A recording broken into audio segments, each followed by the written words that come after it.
Have you ever watched a movie so real, so unsettling, that you wondered if the camera had crossed a line? The Battle of Algiers, 1966, is exactly that kind of film. It wasn't just a war drama. It was a controlled detonation, a production that blurred the border between reenactment and lived trauma. Behind the camera, tensions erupted. Scenes collapsed under emotional weight. Crowds surged unpredictably. Even the crew sometimes forgot they were creating fiction. Today, we're pulling back the curtain on 15 weird, hidden, and unbelievable facts about the Battle of Algiers details. So unexpected, they reshaped the way you understand the film. What looked like documentary realism wasn't careful planning. It was raw human memory colliding with filmmaking. Let's begin. Fact number 1. The director used psychological tension instead of traditional rehearsals. Pontecorvo abandons typical rehearsals entirely. Instead of running lines or walking through blocking, he gathers the cast in dim rooms and encourages them to talk about their real wartime experiences. These sessions are quiet, heavy, sometimes overwhelming, but they ignite something profound, emotional truth. He doesn't want actors performing.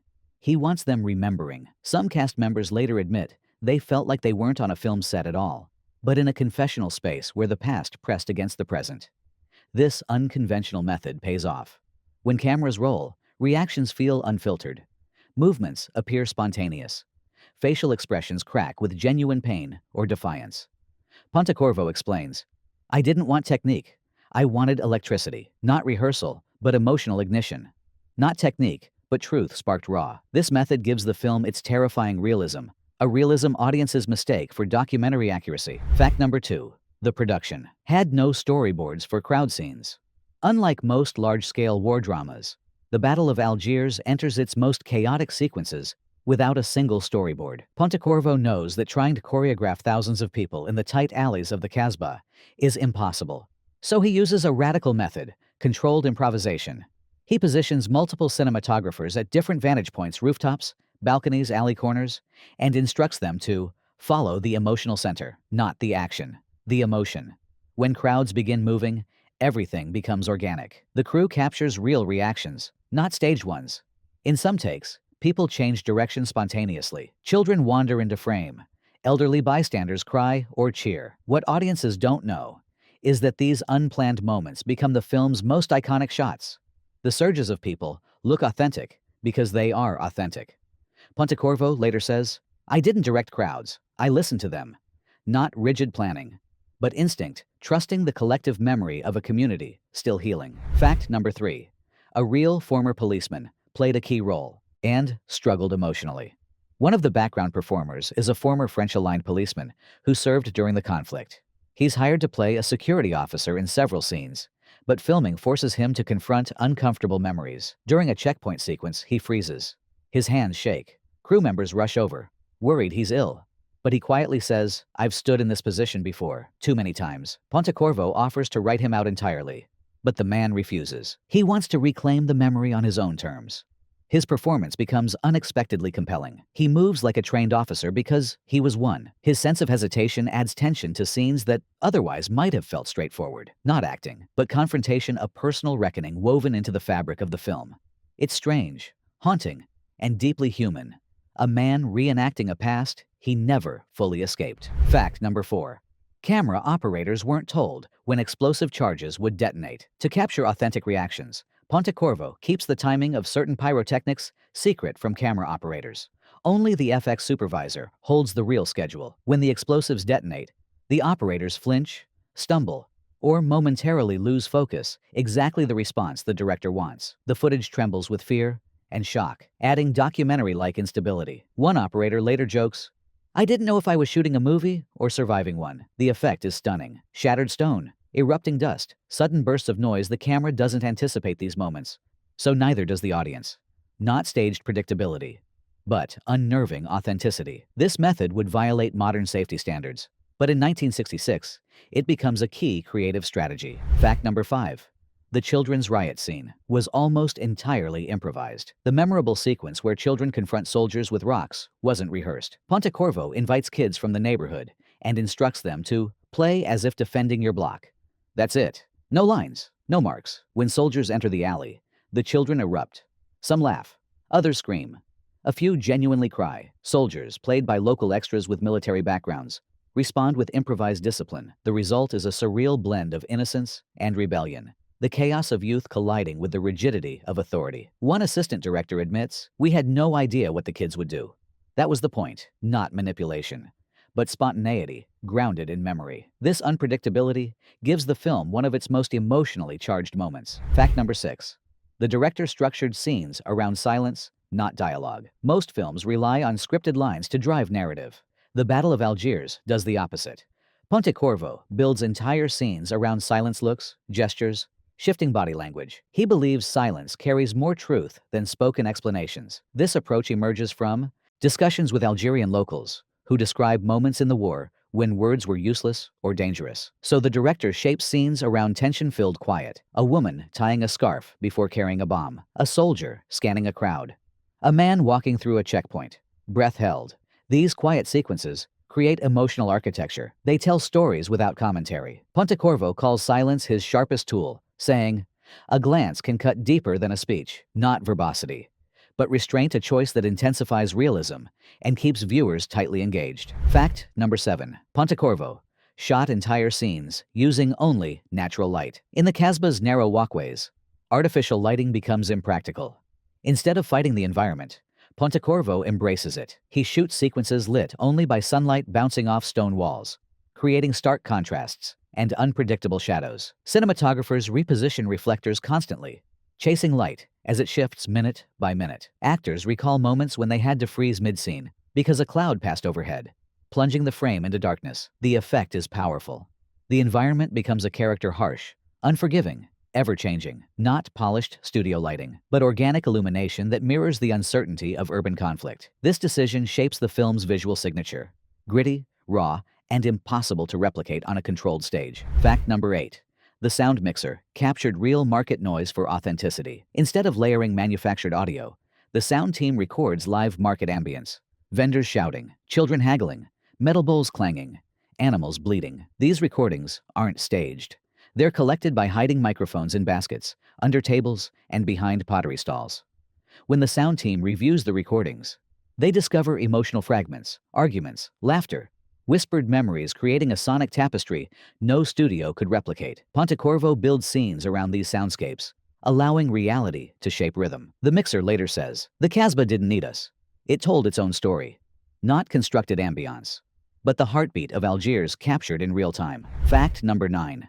The actress playing the hidden bomber was chosen for her eyes alone. The woman who plants the cafe bomb is not a trained performer, nor someone with screen ambitions. She's a local resident who arrives at the audition almost by accident. Pontecorvo immediately notices her eyes wide, steady, and carrying a kind of quiet fire that feels impossible to fake. When she steps in front of the camera, she doesn't read lines or take direction. She simply lifts her chin, meets his gaze, and holds it. In that brief silence, she conveys everything at once: tension, dread, fear, defiance, and the weight of an impossible choice.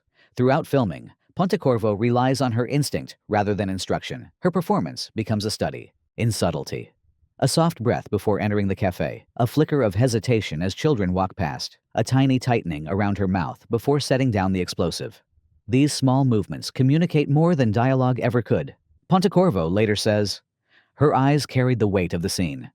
Not technique, but presence, a haunting clarity that transforms the moment into one of the film's most unforgettable images." Fact number 10. The film crew lived among local families during production. Rather than isolating themselves in hotels, much of the crew chooses to live directly inside the Casbah with local families. This decision isn't driven by budget, it's driven by purpose. Pontecorvo believes that to portray the world authentically, his team must experience the rhythms of daily life. Early morning calls to prayer, crowded stairways, rooftop dinners, and long conversations stretching past midnight. Crew members eat home-cooked meals, sleep in family guest rooms, and listen as residents share stories from the conflict, stories filled with loss, resilience, fear, and determination. These personal connections reshape the crew's understanding of the narrative. They no longer see Algiers as a backdrop. They see it as a living, breathing community, with a heartbeat that can't be replicated on a studio lot. Many later admit this immersion changed them profoundly. One grip reflects, "We didn't make a movie about these people. We made a movie with them."